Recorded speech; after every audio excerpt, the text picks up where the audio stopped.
closed tight. No way but forward, I suppose.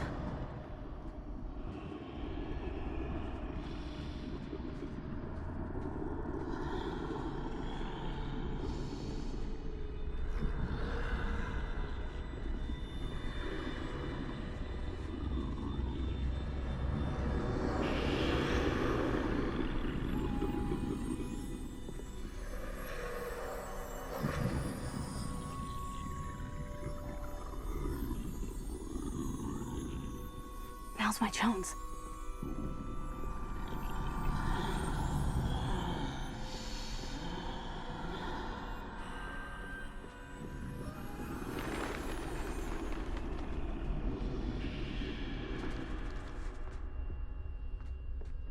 That's the way forward.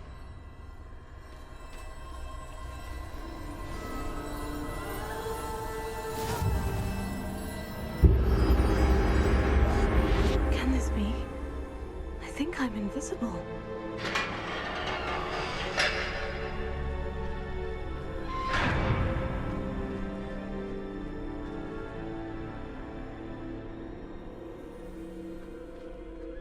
They can't see me at all. I can get closer to them.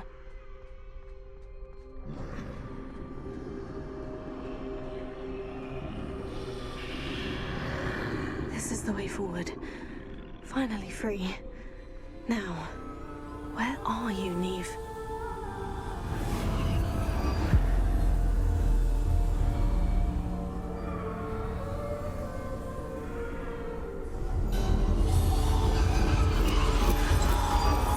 You have outrun death thus far, but have yet to find me.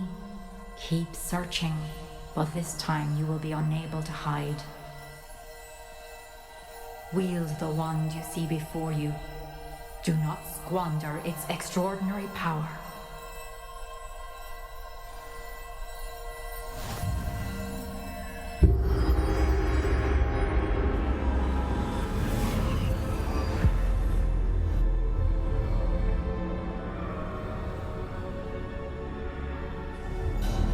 I've never felt such power.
This must be for me.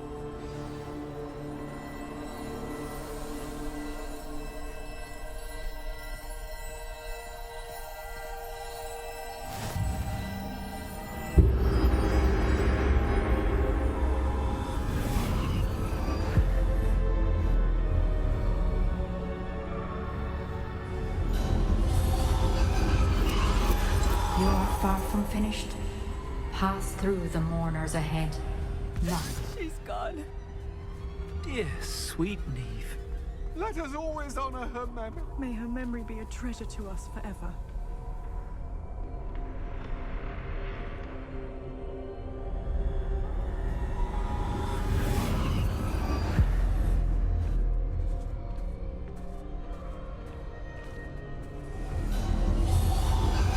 You found me, but you cannot undo what has been done.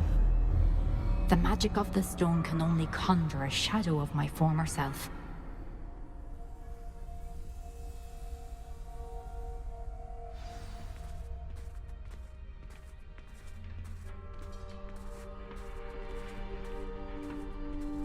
But there is no light without shadow, as there is no shadow without light. Simply because you can eliminate darkness does not always mean that you should.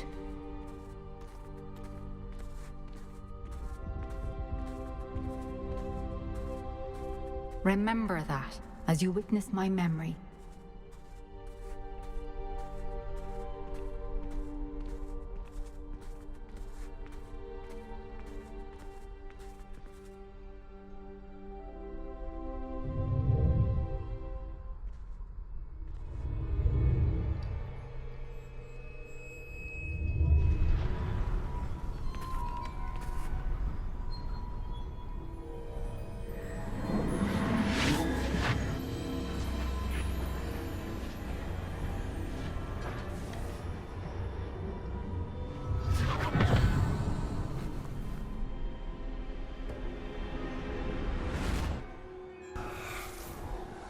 Isadora, what you did for your father was remarkable. Well, wasn't it? And Percival needn't worry about the strands of emotion or the traces that this magic leaves. I found a way to contain all of it. You haven't stopped. Goblin Silver. You spoke to a goblin about this. Don't worry, he has no idea what we're containing. We don't know what effect any of this may have. The emotions, the dark traits. You sound like Percival. And as it happens, I do know. It is a source of strength, of focus. Somehow it enhances my ability to wield magic. I don't follow, Isadora. I think we can harness it. Power like this is not to be toyed with. In the wrong You hands, saw what I did for my father. Oh, Neve, imagine the good we could do. Everyone is in some kind of pain.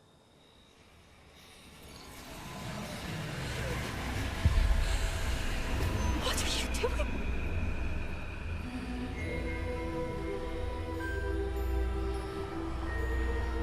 Breathe it in. Can you feel it? Oh, Isadora. This must stop.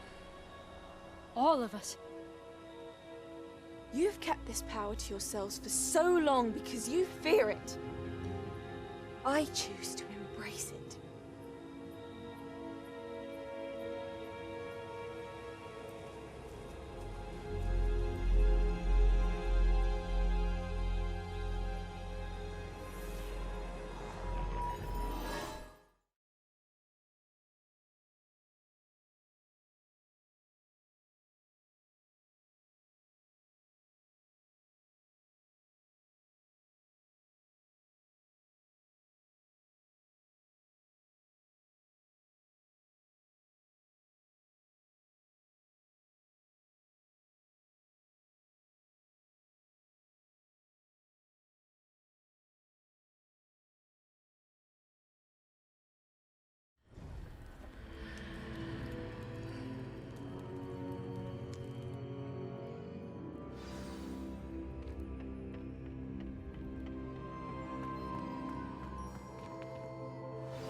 Is it true? Has someone completed the first 3 trials? It is, and I have. But you are so... Young. I know. You must be Professor Bakar. I am. Pleased to meet you. The pensive memory I just witnessed. Was Isadora inhaling painful emotions? She was.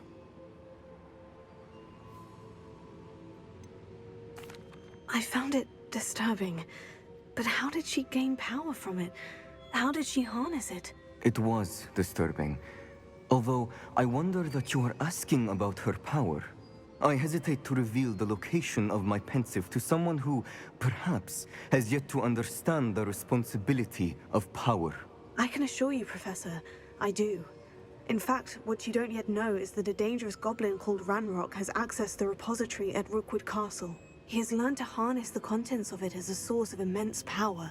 He plans to use that power against wizard kind. We have no time to waste. I see. Nonetheless, the knowledge you shall gain after you witness my memories is too valuable to share without further consideration. I shall require time to confer with the other keepers. It seems we have no choice but to wait, frustrating as it is. I heard what you told Professor Bakar. Isadora was inhaling emotions to gain power? She was, and she pulled emotions, as she did from her father, from Professor Fitzgerald, without permission. Monstrous. What's more, she said that she found a way to store the traces of magic she extracted in goblin silver. The repositories? Possibly. There's something I didn't get a chance to tell you earlier. Ranrock has been digging at locations tied to the 5 names he found in the journals of a goblin metalworker named Bragbor. 5 names? The Keepers, and who else? Isadora Morganac? Precisely. That's how he's been one step ahead of us. Gringotts, the Tower, Rookwood Castle. If the Keepers won't tell you where the next trial is yet, I say we at least maintain a watch on Ranrock. Perhaps he'll lead us to more information. Perhaps. I hope to hear from Lodgok soon. I haven't heard anything since I learned of the drills.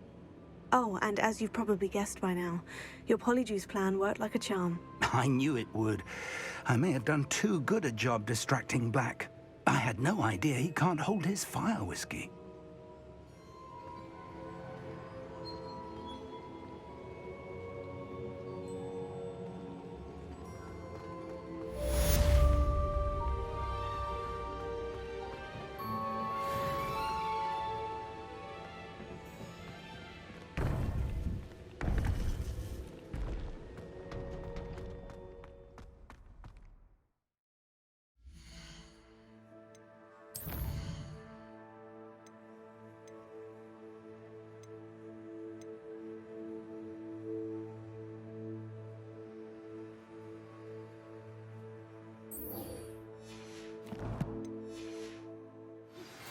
I shouldn't have reacted so bitterly about your goblin friend. I apologize. I hope we can finish what we started with the triptych. Please meet me at the southern coast. We can search for the final canvas piece.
In today's lesson, we will cover a truly thrilling event. The Goblin Rebellion of 1752 and all its triumphant tragedy. But more specifically, we will address the devastating effect it had on the wizard milling industry. Throughout the many goblin battles, countless wizard cloaks were lost. Actually, we do know the number. 632. But history occurs outside the classroom. And look, it's time for my constitutional. One can practically osmose the history flowing through Hogwarts. I think the professor wants us to follow him. And now for a stroll to the bell tower entrance hall. Along with the rest of the castle, it was completed in the early Middle Ages. The hall and the bell towers that loom above it contain myriad interesting artifacts.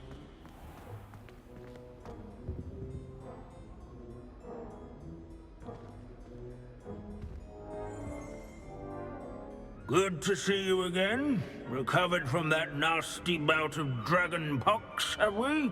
That wasn't me, Professor. I'm new here. Are you? Well then, welcome. No doubt you're eagerly anticipating my analysis of various wizarding councils, codes, statutes, and of course, goblin rebellions. Not all goblins are rebellious. Some venture into wizarding politics, such as Eargit the Ugly.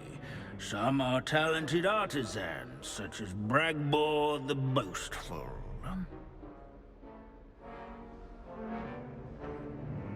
Did you say Bragbor? I know that name. Lodgok said he was an ancestor of Ranrock. Well known for his metalwork. I would imagine much of his goblin wrought iron and silver has survived to this very day. Now, where were we? Oh yes. Back to our class topic for today. Grimbold Weft. Another notable historical figure. He's right nearby. Revelio. Oh, that's not Grimbold. They here in the bell tower entrance hall. All students introduce themselves to this hero.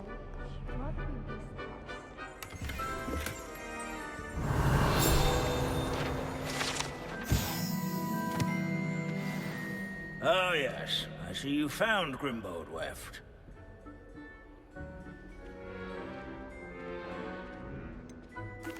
Why didn't you tell us it was just his skull? Well, of course he's just a skull. Everyone knows Grimbold Weft died of dragonpox in 1753. Now, let's turn our attention to the agreeability and general good nature of Sir Aphpuddle. He's also nearby. See what you can learn from him for your next assignment. Standing in eternal but symbolic watch over the bell tower is a retinue of loyal This is a centuries-old likeness. Revelio. Fearless matchmaker and people have always loved their pets. I find that comforting. cheerful countenance nestled among the ranks. His fame was not... Professor Binns, I found the statue of Sir Aphpuddle. Ah, well done. Alas, Sir Aphpuddle's affability was his undoing. Died instantly trying to befriend a basilisk. Eye contact is not always to be encouraged. So beloved was he that even some goblins mourned his passing. Of course, that did not bode well with the rest of the goblins, most of whom could not abide mourning the loss of a wizard.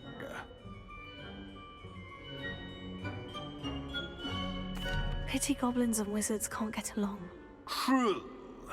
But imagine how dull my lectures would be without goblin rebellions to discuss. History does tend to repeat. It is a series of patterns, a thought both comforting and disconcerting. The wise student, such as yourself, will learn from it.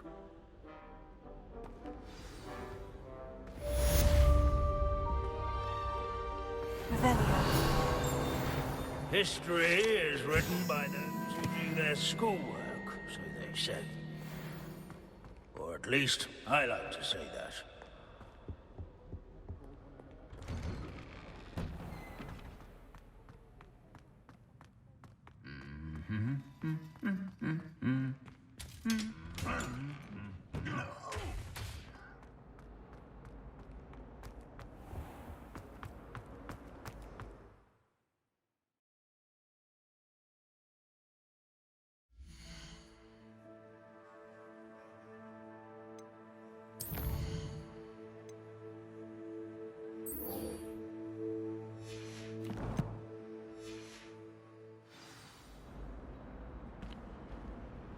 I sent an anonymous. To finally have an answer as to why that portrait was in.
I have been meaning to speak with you. I still can't believe we escaped the Ashwinders. You may not realize it, but you are the talk of the school since you saved me that day. I wonder how everyone knows about it. I told my mother in the hope that she would be more forgiving of what I have been up to if it came from me. She likely told other professors, and news travels quickly. Unfortunately, she might, in fact, have been even less forgiving than I'd hoped. If she knew more about what you've done, I suspect she'd be proud. If she knew any more about what I've done, she would never let me out of her sight again. I'm sorry.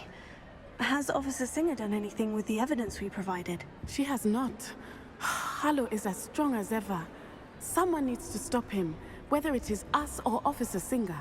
If someone had stopped the monsters like him in Matabeleland, my father would be alive today. What exactly happened to your father? It was a beautiful day. My mother had gone to tend to a neighbor who was ill, and so my father and I were galloping in the savannah. Galloping? Your father was also an animagus, I take it? He could become the most majestic giraffe, and he would carry me on his back, my arms around his neck. We were on our way home when we surprised a group of bandits who had come from our village. One of them saw me just as he removed a scarf from his face. He shouted and then aimed his rifle. He didn't want you to identify him. Exactly. In an instant, my father bowed his neck to protect me. and was hit. As he fell, my father changed back into his human form. When the bandits saw this, they turned and ran in fear. Magic terrified them, and then he was gone. And it was all my fault. Your fault? How so? He died protecting me. If I had been capable of protecting myself, he would still be alive today. My mother and I tried to go on without him, but it became too much for us there. A few years later, we left to come to Scotland.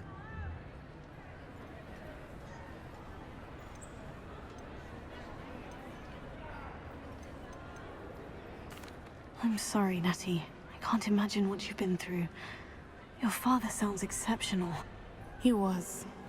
Truly extraordinary. And thank you for your kind words. We all have our burdens. My father had a saying about that. Yes, I remember. Rain does not fall on one roof alone. Exactly. Soon you and I will put an end to the Ashwinders, beginning with Harlow. And once he is gone, we will turn our attention to Rookwood. We are making progress, and we will succeed. Thank you again for saving me. You deserve all of the praise you have received.